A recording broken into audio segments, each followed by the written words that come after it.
കോതമംഗലത്ത് ഒരു പിഞ്ച് പൈതലിനെ രണ്ടാനമ്മ ശ്വാസം മുട്ടിച്ചു കൊന്നു.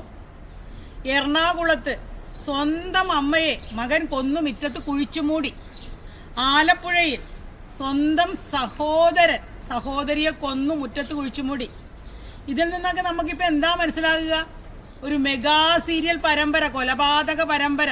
സ്വന്തം വീട്ടിൽ പോലും ഇങ്ങനെ ചെയ്യാൻ അറപ്പില്ലാത്തവൻ പിന്നെ പുറത്തിറങ്ങിയ ബാക്കിയുള്ളവരെ വെച്ചേക്കുവോ?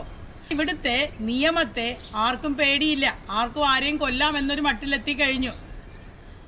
ബഹുമാനപ്പെട്ട നീതിപീഠം ഈ പിടിച്ചകത്തിട്ടവനെയൊക്കെ, ഈ കൊലപാതകികളെ തൂക്കിക്കൊല്ലാൻ ഒരു നിയമം കൊണ്ടുവന്ന് തൂക്കിക്കൊല്ലണം.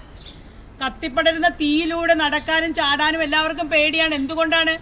ചാവുമെന്നുള്ള പേടി. അടികുത്തിയൊഴുകുന്ന ആറ്റിലേക്കെടുത്ത് ചാടാനും നീന്താനും എല്ലാവർക്കും പേടിയാണ്. എന്തുകൊണ്ടാണ്? മരിക്കുമെന്നുള്ള പേടി. അപ്പൊ അതേപോലെ മരണം എല്ലാവർക്കും പേടിയാണ്. അപ്പൊ ഇവനെയൊക്കെ തൂക്കിക്കൊല്ലുക. ദയവ് ചെയ്ത് പുറത്തു വിടരുത്.